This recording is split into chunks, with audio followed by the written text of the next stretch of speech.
Alright, now I'm installing the water lines under here now. I had to connect the water lines. That right there is that's the cold water line to the vanity, and then I'm gonna connect that pipe in there. That's the toilet. And then probably tomorrow I'll work on the hot water line, because I gotta bring one for the shower, which is that way. And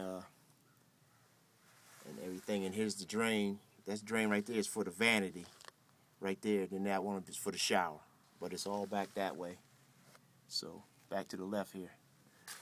All right, over and out.